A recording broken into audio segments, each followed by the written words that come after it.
ಬೇಸಿಗೆಯ ಬೇಗೆಯನ್ನ ತಣಿಸಲು ಕಲ್ಲಂಗಡಿ, ಲಿಚ್ಚಿ ಹಣ್ಣುಗಳು ಮತ್ತು ಮಾವಿನ ಹಣ್ಣಿನಂತಹ ಕೆಲವು ಅದ್ಭುತ ಋತುಮಾನದ ಹಣ್ಣುಗಳನ್ನ ಸವಿಯುವುದು ಎಲ್ಲರಿಗೂ ಇಷ್ಟ.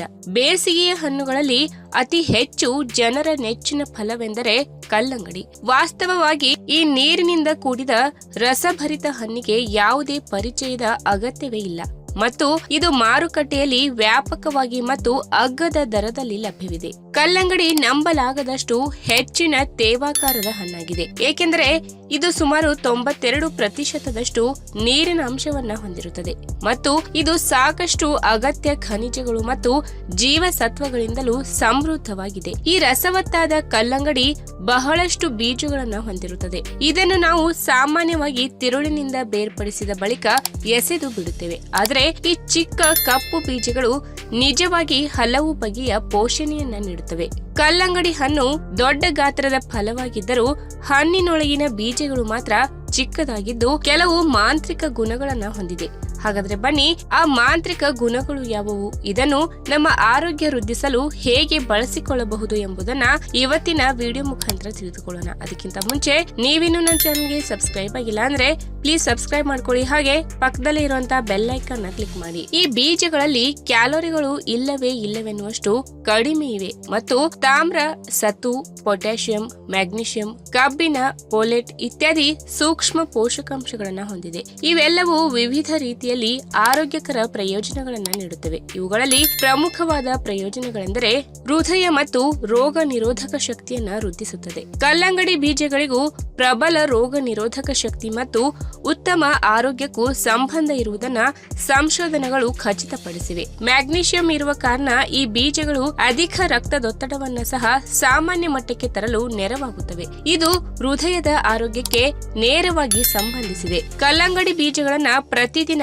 ಕೊಂಚ ಪ್ರಮಾಣದಲ್ಲಿ ಸೇವಿಸುವುದರಿಂದ ನಿಮ್ಮ ಹೃದಯದ ಆರೋಗ್ಯವನ್ನ ಹೆಚ್ಚಿಸಲು ಮತ್ತು ನಿಮ್ಮ ರಕ್ತದೊತ್ತಡವನ್ನ ಕಾಪಾಡಿಕೊಳ್ಳಲು ನೆರವಾಗುತ್ತದೆ. ಅಷ್ಟೇ ಅಲ್ಲದೆ ಕಲ್ಲಂಗಡಿ ಬೀಜಗಳಲ್ಲಿ ತಾಮ್ರ, ಮ್ಯಾಂಗನೀಸ್ ಮತ್ತು ಪೊಟ್ಯಾಷಿಯಂನಂತಹ ಖನಿಜಗಳ ಅಂಶ ಹೆಚ್ಚಿನ ಪ್ರಮಾಣದಲ್ಲಿದೆ.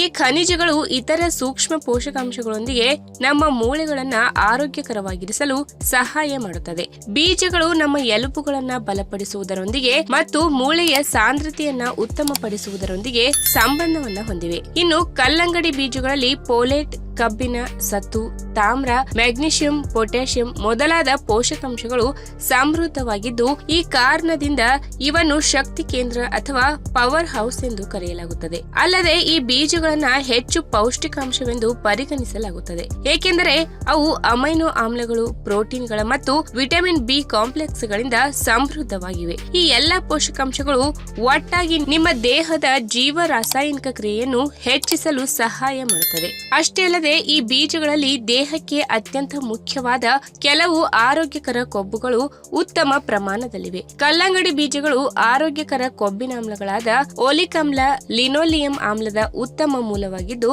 ಇವು ದೇಹದ ಸರಿಯಾದ ಕಾರ್ಯನಿರ್ವಹಣೆಗೆ ಅಗತ್ಯವಾಗಿವೆ. ಇನ್ನು ಮಧುಮೇಹವನ್ನ ನಿಯಂತ್ರಿಸಲು ಈ ಕಪ್ಪು ಬೀಜಗಳು ನಿಜವಾಗಿಯೂ ಸಹಾಯಕವಾಗಿವೆ. ಇದು ರಕ್ತದಲ್ಲಿ ಏರಿದ ಸಕ್ಕರೆಯ ಮಟ್ಟವನ್ನ ತಗ್ಗಿಸುತ್ತದೆ. ಈ ಗುಣ ಮಧುಮೇಹ ರೋಗಿಗಳಿಗೆ ವರದಾನವೇ ಆಗಿದ್ದು ಲಘು ಆಹಾರದ ರೂಪದಲ್ಲಿ ಸೇವಿಸಬಹುದಾದ ಉತ್ತಮ ಆಯ್ಕೆಯಾಗಿದೆ. ಇನ್ನು ಈ ಬೀಜಗಳಲ್ಲಿ ಪ್ರೋಟೀನ್ ಮತ್ತು ಕಬ್ಬಿಣದ ಅಂಶಗಳು ಹೆಚ್ಚಿನ ಪ್ರಮಾಣದಲ್ಲಿವೆ. ಇದು ಕೂದಲಿನ ವಿನ್ಯಾಸ ಮತ್ತು ಗುಣಮಟ್ಟವನ್ನ ಸುಧಾರಿಸುತ್ತದೆ. ಇದು ನಿಮ್ಮ ಕೂದಲಿನ ಎಳೆಯನ್ನ ಬಲಪಡಿಸಲು ಸಹಾಯ ಮಾಡುತ್ತದೆ ಮತ್ತು ಇದು ಹೊಸ ಕೂದಲು ಬೆಳೆಯುವುದನ್ನು ಉತ್ತೇಜಿಸುತ್ತದೆ. ಇವುಗಳಲ್ಲಿ ಮ್ಯಾಗ್ನೀಷಿಯಂ ಅಂಶ ಹೆಚ್ಚಿರುವುದರಿಂದ ಕೂದಲು ಆರೋಗ್ಯಕರವಾಗುತ್ತದೆ ಮತ್ತು ತನ್ಮೂಲಕ ಕೂದಲು ಉದುರುವುದು ಮತ್ತು ಹಾನಿಗೆ ಒಳಗಾಗುವುದನ್ನು ತಡೆಯುತ್ತದೆ. ಇನ್ನು ದೈನಂದಿನ ಆಹಾರದಲ್ಲಿ ಕಲ್ಲಂಗಡಿ ಬೀಜಗಳನ್ನ ಬಳಸುವುದು ಹೇಗೆ ಎಂದರೆ, ಕಲ್ಲಂಗಡಿ ಬೀಜಗಳನ್ನ ಬಿಸಿಲಿನಲ್ಲಿ ಚೆನ್ನಾಗಿ ಒಣಗಿಸಿ ಬಳಿಕ ಬಾಣಲೆಯಲ್ಲಿ ಚಿಕ್ಕ ಉರಿಯಲ್ಲಿ ಹುರಿಯಿರಿ. ಬಳಿಕ ಗಾಳಿಯಾಡದ ಜಾಡಿಯಲ್ಲಿ ಅವುಗಳನ್ನ ಹಲವು ದಿನಗಳವರೆಗೆ ಸಂಗ್ರಹಿಸಿ. ಯಾವಾಗಲೂ ಹಸಿವಿನಿಂದ ಬಳಲುತ್ತಿರುವವರಿಗೆ ಇದು ಆರೋಗ್ಯಕರ, ಇನ್ನು ರುಚಿಕರವಾದ ಸಂಜೆಯ ತಿಂಡಿಯಾಗಿ ಉತ್ತಮ ಆಯ್ಕೆಯಾಗಿದೆ. ಇವುಗಳು ನಿಮ್ಮ ಆಹಾರದ ಪೌಷ್ಟಿಕಾಂಶವನ್ನ ಹೆಚ್ಚಿಸುತ್ತದೆ ಮತ್ತು ಈ ಸಣ್ಣ ಬೀಜಗಳನ್ನ ನಿಮ್ಮ ಸಲಾಡ್ಗಳಿಗೆ ಅಥವಾ ಇತರ ವನ ಬೀಜಗಳೊಂದಿಗೂ ಸೇವಿಸಬಹುದು. ಇದರ ರುಚಿ ನಿಮಗೆ ರುಚಿಸದೇ ಇದ್ದರೆ ಈ ವನ ಬೀಜಗಳನ್ನ ನೀವು ಪುಡಿಯನ್ನಾಗಿ ಮಾಡಬಹುದು ಮತ್ತು ಅದೇ ರುಚಿ ಮತ್ತು ಪ್ರಯೋಜನಗಳನ್ನ ಆನಂದಿಸಬಹುದು. ಪೌಷ್ಟಿಕಾಂಶ ಮತ್ತು ಆರೋಗ್ಯದ ಯುಗದಲ್ಲಿ ಜನರು ತುಪ್ಪ ಸೇವನೆಯಿಂದ ದೂರ ಸರಿಯುತ್ತಾರೆ, ಏಕೆಂದರೆ ಅದು ಅವರ ಆರೋಗ್ಯಕ್ಕೆ ಹಾನಿ ಎಂಬ ಭಾವನೆ ಅವರಲ್ಲಿದೆ. ಆದರೆ ಆಯುರ್ವೇದದಲ್ಲಿ ಇದರ ಬಗ್ಗೆ ಒಂದು ಒಳ್ಳೆಯ ಮಾಹಿತಿಯನ್ನ ನೀಡಲಾಗಿದೆ. ದೇಹವನ್ನ ಆರೋಗ್ಯವಾಗಿಡಲು ತುಪ್ಪವನ್ನ ಸೇವಿಸುವಂತೆ ಶಿಫಾರಸು ಮಾಡಲಾಗಿದೆ. ಹಾಗೆ ತುಪ್ಪವನ್ನ ತಿನ್ನುವ ಕೆಲವು ನಿಯಮಗಳ ಬಗ್ಗೆ ಕೂಡ ಹೇಳಲಾಗಿದೆ. ಇದರಿಂದ ನಾವು ಅದರ ಪ್ರಯೋಜನಗಳನ್ನ ಮಾತ್ರ ಪಡೆಯುತ್ತೇವೆ ಮತ್ತು ಕೆಲವು ಭಯದ ಅನಾನುಕೂಲಗಳನ್ನ ಕೂಡ ತಪ್ಪಿಸಬಹುದು. ತುಪ್ಪವನ್ನ ಸೇವಿಸುವ ಕೆಲವು ಪ್ರಮುಖ ನಿಯಮಗಳನ್ನ ಈ ವಿಡಿಯೋ ಮುಖಾಂತರ ತಿಳಿದುಕೊಳ್ಳೋಣ. ಅದಕ್ಕಿಂತ ಮುಂಚೆ ನೀವಿನ್ನು ನನ್ನ ಚಾನಲ್ಗೆ ಸಬ್ಸ್ಕ್ರೈಬ್ ಆಗಿಲ್ಲ ಅಂದ್ರೆ ಪ್ಲೀಸ್ ಸಬ್ಸ್ಕ್ರೈಬ್ ಮಾಡ್ಕೊಳ್ಳಿ. ಹಾಗೆ ಪಕ್ಕದಲ್ಲಿರುವಂತಹ ಬೆಲ್ ಐಕನ್ ಕ್ಲಿಕ್ ಮಾಡಿ. ಎತ್ತರಕ್ಕನುಗುಣವಾಗಿ ದೇಹದ ತೂಕ ಎಷ್ಟಿರಬೇಕು, ನೀವು ದಪ್ಪವಾಗಿದ್ದೀರಾ ಎಂದು ಪರಿಶೀಲಿಸಿ ತುಪ್ಪದ ಬಳಕೆಯ ಬಗ್ಗೆ ಆಯುರ್ವೇದ ತಜ್ಞರ ಪ್ರಕಾರ ನೀವು ತುಪ್ಪದ ಸಂಪೂರ್ಣ ಪ್ರಯೋಜನವನ್ನ ಪಡೆಯಲು ಬಯಸಿದರೆ ಅದನ್ನ ಬಿಸಿ ಆಹಾರದೊಂದಿಗೆ ಮಾತ್ರ ಸೇವಿಸಬೇಕು. ಬಿಸಿ ಚಪಾತಿ, ಬಿಸಿ ರೊಟ್ಟಿ, ಬಿಸಿ ಅನ್ನ ಇತ್ಯಾದಿ ಆಹಾರಗಳಲ್ಲಿ ತುಪ್ಪ ಸೇರಿಸಿ ನೀವು ಸೇವಿಸಬಹುದು. ನೀವು ತಣ್ಣನೆಯ ಪದಾರ್ಥಗಳೊಂದಿಗೆ ತುಪ್ಪವನ್ನ ಸೇವಿಸಬಾರದು. ತಜ್ಞರ ಪ್ರಕಾರ ಅರ್ಧ ಟೀ ಚಮಚ ಶುಂಠಿ ಪುಡಿ ಮತ್ತು ಅರ್ಧ ಚಮಚ ದೇಸಿ ತುಪ್ಪವನ್ನ ಕಡಿಮೆ ಕೊಬ್ಬಿನ ಮಜ್ಜಿಗೆಯಲ್ಲಿ ಸೇವಿಸಬಹುದು. ಇನ್ನು ಬೆಳಿಗ್ಗೆ ತುಪ್ಪವನ್ನ ಹೇಗೆ ಸೇವಿಸಬೇಕು ಅಂದ್ರೆ ತಜ್ಞರ ಪ್ರಕಾರ ಬೆಳಿಗ್ಗೆ 1 ಲೋಟ ಉಗುರು ಬೆಚ್ಚಗಿನ ನೀರಿನಲ್ಲಿ 1 ಚಮಚ ತುಪ್ಪ ಬೆರೆಸಿ ಕುಡಿಯಬೇಕು.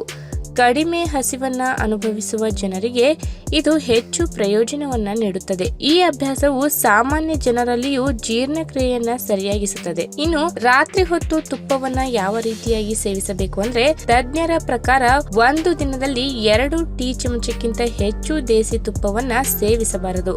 ಆದ್ದರಿಂದ ನೀವು ರಾತ್ರಿ ತುಪ್ಪವನ್ನ ಸೇವಿಸುತ್ತಿದ್ದರೆ ನಂತರ ಬೆಳಿಗ್ಗೆ ನೀವು 1 ಚಮಚ ತುಪ್ಪವನ್ನ ಉಗುರು ಬೆಚ್ಚಗಿನ ಹಾಲು ಅಥವಾ ನೀರಿನೊಂದಿಗೆ ಬೆರೆಸಿ ಸೇವಿಸಬಹುದು. ಈ ಕಾರಣದಿಂದಾಗಿ ಆರೋಗ್ಯ ಯಾವಾಗಲೂ ಸರಿಯಾಗಿರುತ್ತದೆ.